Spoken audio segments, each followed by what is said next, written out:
सबसे पहले लोक संचेतना फाउंडेशन का बहुत बहुत धन्यवाद ये मौका देने के लिए। मंच पर मौजूद सारे मौजूद मेहमानों का नमस्कार, श्रोतागण नमस्कार।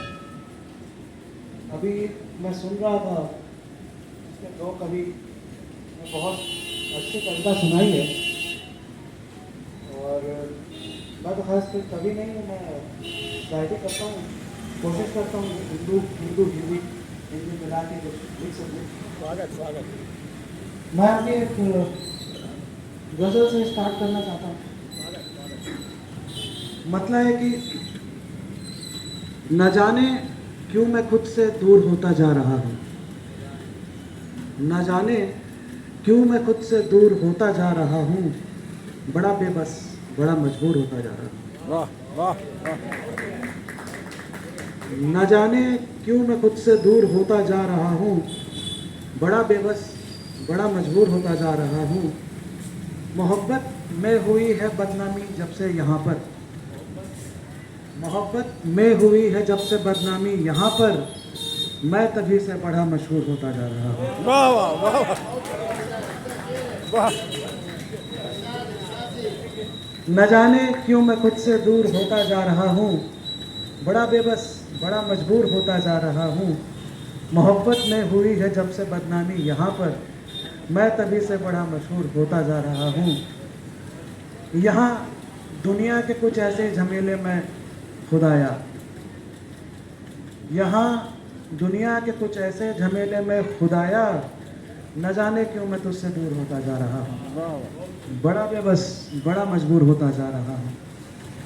कहीं मंजिल दिखाई मुझको अब देती नहीं है, कहीं मंजिल दिखाई मुझको अब देती नहीं है, मैं चल चल कर थकन से चूर होता जा रहा हूँ, बड़ा बेबस बड़ा मजबूर होता जा रहा हूँ।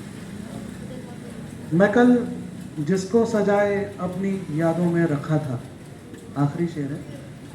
मैं कल जिसको सजाए अपनी यादों में रखा था, क्यों उसके सामने मजबूर होता जा रहा हूँ, बड़ा बेबस बड़ा मजबूर होता जा रहा हूँ। धन्यवाद। एक नज़्म आपके सामने सुनाना चाहता था मैं। नज़्म का उन्वान है तेरी बातें। कभी शोले कभी शबनम, मेरे जख्मों पे है मरहम तेरी बातें। वाह। कभी शोले कभी शबनम, मेरे जख्मों पर है मरहम तेरी बातें। जिनमें खो जाऊं कहीं डूब कर सुनता ही रहूं, जिनमें खो जाऊं कहीं डूब कर सुनता ही रहूं, वाबस्ता तुझसे नए ख्वाब में बुनता ही रहूं, वाबस्ता रिलेटेड। जिनमें खो जाऊं कहीं डूब कर सुनता ही रहूं, वाबस्ता तुझसे नए ख्वाब में बुनता ही रहूं, कभी रोता रहूं सुनकर कभी हंसता ही रहूं, तेरी बातें तेरी बातें तेरी बातें। वाह।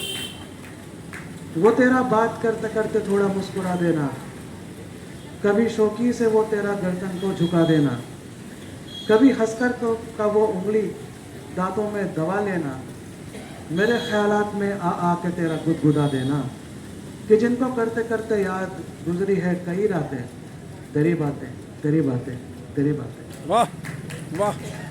तेरी बातों में जो राहत है वो कहीं भी नहीं, तेरी बातों में जो राहत है वो कहीं भी नहीं, तेरी बातों में जो लज्जत है वो कहीं भी नहीं, तेरे हर लफ्ज़ दिल को शाद किए जाते हैं, कि तेरे बाद हम उनको याद किए जाते हैं।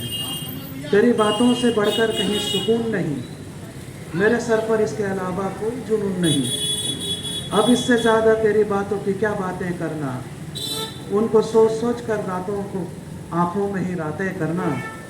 वो तेरे प्यार में डूबी हुई तेरी बातें, कि कैसे भूल जाऊं मैं तेरी सारी बातें, इसलिए आज इन्हें बयां किए जाता हूँ, अपनी इस नज़्म से आया किए जाता हूँ।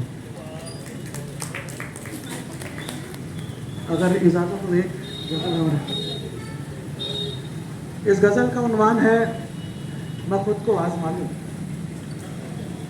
अब ये एक्चुअली इस गज़ल का बैकग्राउंड ये है कि आजकल आप सुन रहे होंगे लव मैरिजेस होते हैं, या तो फिर लड़की नहीं, मतलब एक लड़के की अगर कहीं शादी के बाद चल रही हो, नई नई जॉब लगी हो, तो क्या उसके दिमाग में आता है या क्या प्रपोज करने के पहले वो क्या कुछ सोचता है, उसके ऊपर है ये। मैं खुद को आजमा लूं, जो बिखरा है सजा लूं। मैं खुद को आजमा लूं, जो बिखरा है सजा लूं। तुझे अपना भी लूंगा मैं किसी दिन, जरा मैं कुछ कमा लूं। मैं खुद को आजमा लूं, जो बिखरा है सजा लूं। तुझे अपना भी लूंगा मैं किसी दिन, जरा मैं कुछ कमा लूं। बना लूंगा तुझे मैं घर की रौनक, बना लूंगा तुझे मैं घर की रौनक। मैं पहले घर बना लूं, बना लूंगा तुझे मैं घर की रौनक। मैं पहले घर बना लूं। मैं दुनिया को भी अब जीतूंगा किसी दिन, मैं दुनिया को भी जीतूंगा किसी दिन। यहाँ मैं सर खपा लूं। मैं दुनिया को भी जीतूंगा किसी दिन, यहाँ मैं सर खपा लूं। उठूंगा मैं भी अपने नींद से फिर, उठूंगा मैं भी अपनी नींद से फिर, जरा सपने सजा लूं। उठूंगा मैं भी अपनी नींद से फिर, जरा सपने सजा लूं। बनूंगा मैं तेरा एक दिन सहारा, बनूंगा मैं तेरा एक दिन सहारा। अभी खुद को उठा लूं। क्यों करना अपना दुख जाहिर सभी पर, क्यों करना दुख अपना जाहिर सभी पर। मैं अश्कों को छुपा लूं। जो एक दीवार अपने दरमिया थी, जो एक दीवार अपने दरमिया थी, रुको उसको गिरा दूं। बड़ी मुद्दत से आंखों में भरे थे, बड़ी मुद्दत से आंखों में भरे थे। मैं आंसू तो बहा लूं, कि फिर टूटेगा मेरा दिल भी एक दिन, कि फिर टूटेगा मेरा दिल भी एक दिन। मैं पहले दिल लगा लूं। वाह उसी के बाद गजल निकलती है सर। मैं दुनिया को भी बदलूंगा किसी दिन। अब ये बात वैसे कह ही तो जाती है कि सिर्फ सरकार का काम नहीं है, हम जैसे लोगों का काम है। पहले आप अपना मोहल्ला बदलिए, देश बदल जाएगा। लेकिन हम जैसे लोकल जो हम रोज़मर्रा के लोग हैं, जो नौकरी करते हैं, घर चलाते हैं, बातें करना बहुत आसान है, लेकिन उसके बाद 8 घंटे 9 घंटे ड्यूटी करने के बाद फिर सारे सपने टूट जाते हैं। तो मैं दुनिया को भी बदलूंगा किसी दिन, मैं पहले घर चला लूं। बहुत सही, वेरी गुड। मुझे मुड़ मुड़ कर वो भी देखता है, मुझे मुड़ मुड़ कर वो भी देखता है। उसे बढ़कर बुला लूं। वो पिछली रात से रूठा हुआ है, वो पिछली रात से रूठा हुआ है। उसे हंसकर मना लूं, कि तुझसे गुफ्तगू भी मैं करूंगा, कि तुझसे गुफ्तगू भी मैं करूंगा। जरा मैं मुस्कुरा लूं। बना लेना मेरे बारे में राय, मेरे जाने के बाद बना लेना मेरे बारे में राय। मैं क्या हूं ये बता दूं। शायद कब्र पर मेरी वो आए, शायद कब्र पर मेरी वो आए। मैं शब में जला लूं।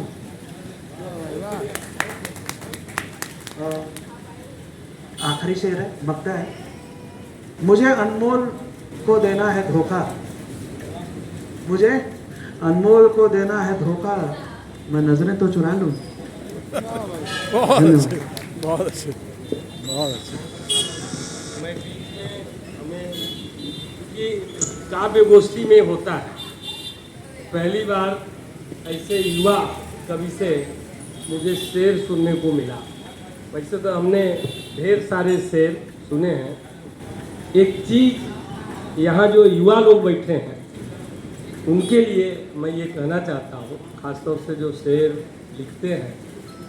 देखिए, शेर की स्थिति हिंदी साहित्य में बहुत गरीब वाली है। मतलब कभी मान्यता साहित्य में नहीं मिला। उसका कारण था कि जो 50 के दशक के अच्छे जो कवि थे उसमें दुष्यंत भी थे। अब चूँकि यूपीएससी में मेरा हिंदी साहित्य ही पेपर था जब मैं यूपीएससी का एग्ज़ाम दे रहा था, तो इसीलिए मैं ये जानकारी आप युवा जो शायर हैं उनको मैं कहना चाहता हूँ, शायर शब्द हिंदी है, शायर शब्द उर्दू का है। एक बात। दूसरी चीज, अब युवा इनकी मैं कविता सुन करके बड़ा प्रभावित हुआ। 1950 के दशक के जितने कवि थे उनको फारसी और हिंदी का पूरा ज्ञान था। तो जब वो उर्दू में कविता लिखते थे 1857 के बाद, और मीर तकी मीर और जफर इतना है बद्र शरीफ जफर, दफन के लिए 2 गज जमीन न भी 2 कुएं यार में, या मीर तकी मीर दिल के तह की कहीं नहीं जाती, नाजुक है इसरार बहुत। ये फारसी में है, हिंदी में सुना रहा हूँ, उसका अनुवाद है। अक्षर तो हैं दिल के 2 ही, लेकिन है विस्तार बहुत।